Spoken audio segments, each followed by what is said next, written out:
Is your child's behavior putting a strain on your marriage? Well, you aren't alone. More than 80% of special needs parents, their marriage ends in divorce.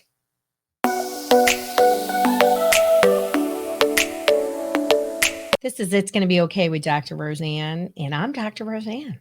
And we're talking about how your child's behavior can affect your marriage, can affect a lot of relationships. But if you're married or you have a partner in some way, shape, or form, parenting a kid with behavioral or mental health issues is hard. And it puts an additional strain on maybe a relationship that was not so solid, or sometimes it can be the demise of what we thought was a solid relationship. So let's dive in. Let's talk about it. Let's talk about, as I always like to talk about, solutions. But it's so important when you're struggling to have a group of people, to have a tribe. And that's why I created the Natural Solutions Parenting Group. So you can hop over to drroseann.com/group and you can find your tribe. And let's talk about the first thing that's really important in any relationship when it comes to, how about anything, but definitely in parenting, is getting on the same page. And we're going to go through some of the most common things that affect relationships when it comes to parenting a child with or without a clinical diagnosis, but has challenging behaviors that require that A-game parenting. And getting on the same page, as my Papa Tony would say, is easy with the mouth. In anything that is challenging sounds easy. And this requires work too. And a date night ain't going to cut it. So, it's nice to have a date night, but you got to get on the same page. And I think really what it starts with is you're viewing the issues differently. And one of the biggest things, you hear me talk about it all the time, I have a whole episode, is my kid's behavior on purpose or not, is a driver. And a lot of times there's one parent who thinks that the behavior, the issues are one thing, and the other thinks something very different. And quite honestly, it could be, our number one way that we learn to parent is from our parents. It's an influence of everything that we bring to the table, right? I just feel like a lot of times mothers who tend to be more of the primary caregiver, not always the case, but just in general, we know that through research, that they're in it and they're recognizing, especially when you have more than one kid. I had a mom this week who was like, my kid was really intense. My husband and I just did it. And then we had a second kid and we were like, is this kid breathing at night because she's so chill? And she was just neurotypical, and their first isn't. And he is highly impulsive. I saw her this morning and I said, oh, I was that mother when the teacher wrote handsy. You have an impulsive kid and they write handsy, meaning he can't keep his hands to himself. It's hard. And I just feel for you. So she was like, can I hug you? I was like, yes, we can hug. The pandemic is with us. And it's hard. It's really, really, really hard. And if you don't have, you're not getting on the same page, you're not viewing the issues similarly, you're not going to parent in a way that is the same. And it's going to be causing a lot of conflict, as just regular communications with your partner, with your spouse, as well as conflict with your child, because they're not going to be learning in the same way. So how do you start to learn the issues similarly? Obviously, you want to find a provider. And, our brain behavior reset program, we look at the brain, right? So understanding how the clinical issues impact the brain is so important. I mean, so ridiculously important. It's not even funny. And you don't, as much as I love a QEG or a brain check, you don't have to have one. We know how ADD impacts the brain. We know how OCD impacts the brain. We know how depression impacts the brain.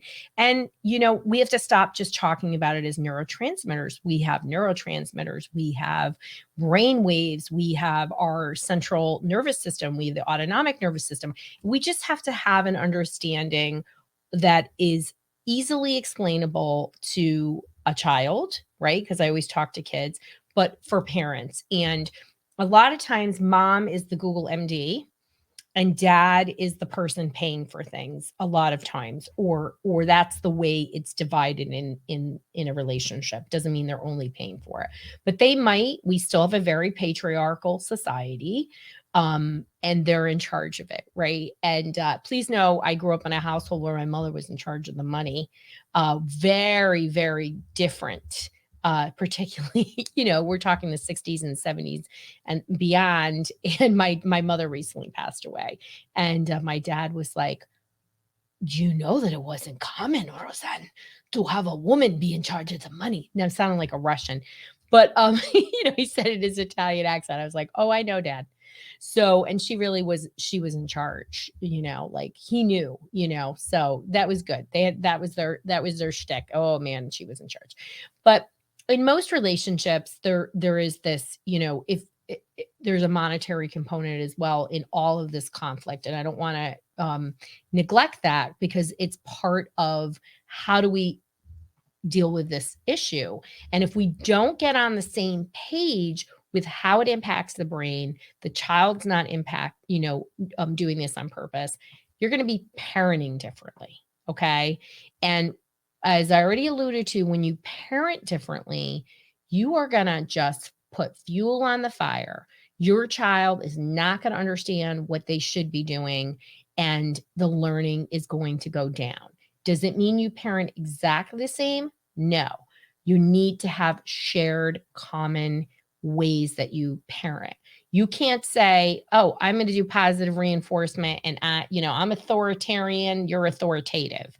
Right? So one is like, you will have corporal punishment, you will have this, all these other things, extreme punishments, right? I recently actually had a friend of mine say, "You're going to think terribly of me." And I'm like, "I've heard everything." And she was like, "I didn't know what to do with my impulsive kid. And my husband and I were beside ourselves. We're arguing about it. And he was like, 'This kid just needs to be spanked.'" So she spanked him. And she said, "You know what happened, right?" And I go, "Yeah, it didn't do anything, right?" She goes, "Nope. But at least now we can move on. And now we realize, we're going to come to you and we're going to address this." I'm not encouraging you to test it out. I don't think it's a great idea. But boy, if you could just will it away or yell at a kid or spank a kid and it go away, we would be using these methods and our world would be healthier. There is a different way. And when your kid has a clinical issue, you both need to come to the table on it. And as I noted in our program, people hear and they're always there and they have an understanding. What is the brain? How does this impact behavior? And boy, do I make a point to say, your kid is not doing this on purpose. And parenting consistently is very, very, very important. Other areas where you need to get on the same page is, how are you treating this? Is this traditional or is this holistic? I say this quite a bit. I want to say 80% of the time people walk into a solution session with me. That's what they're called, solution sessions. They're not on the same page.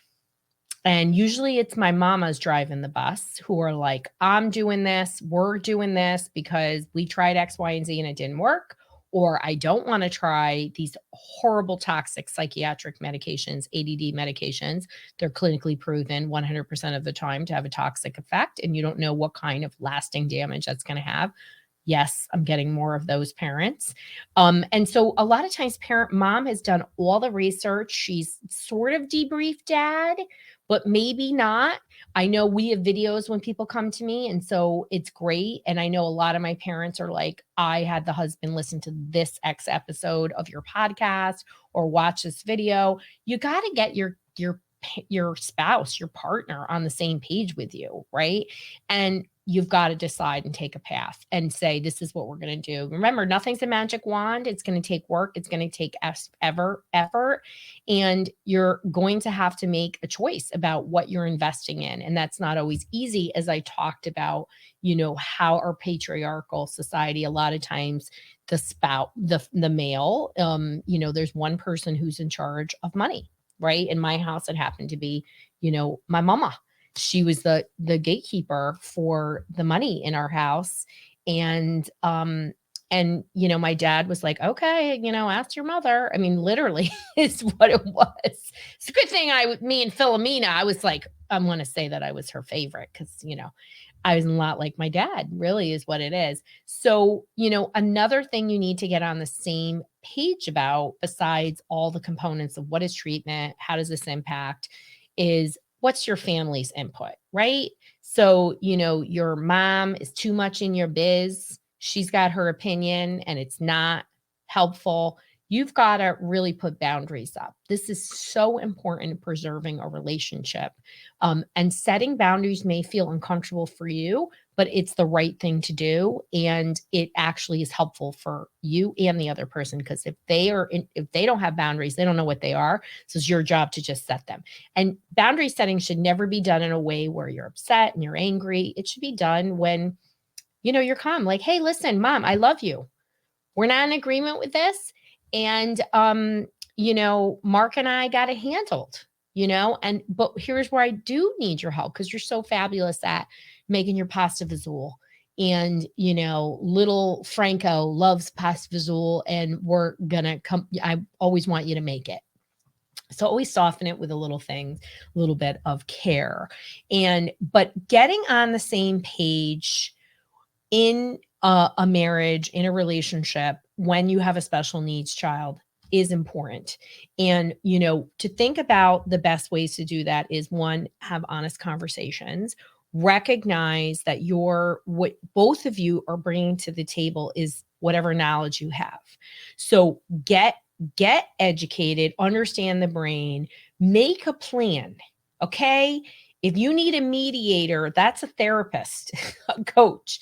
You need somebody who is going to say, here are the steps, here are the things we've got to do, because being consistent, reinforcing healthy behaviors, and all those things are not easy. And I want you both to let go that there's some magic pill, because a lot of times I see couples just at each other's throats because they keep thinking there's one thing. You are the magic. You are the magic. You have the power. Remember that. And that is so important. And I have seen, couples thrive through this. I mean, Mr. Hodge and we've been together like 30 something years. Since the early 90s, we're college sweethearts, and I just adore him. And I'm so grateful for him, because so many of those bitches at the bus stop wouldn't be our friend with an impulsive kid. But we're Team Hodge. It's the way it is. And it's hard to find your peeps. It's hard to find your tribe. And I'm really glad that I have that. But, having a really challenging child brought us together. And it wasn't always easy. There were outside influences. Oh, you should do this. You're parenting too easily. You're letting him get away. Oh, you're parenting too hard. Everybody's got an opinion. I mean, I got an Italian family. We don't know how to keep our opinions to ourselves. And it's hard. You're scared and you're frightened, but you have to come together. And viewing the issues differently is not going to help you. You need to get on the same page. Good communication is a part of that. And really find a parenting support person who can give you the right tools to work with your kid. So wherever you are is exactly where you need to be. And, if you're looking for solutions, you can take our solution matcher, go to drroseann.com/apply, and you'll get our solution matcher, and we will match the right solution to exactly where you are in the journey.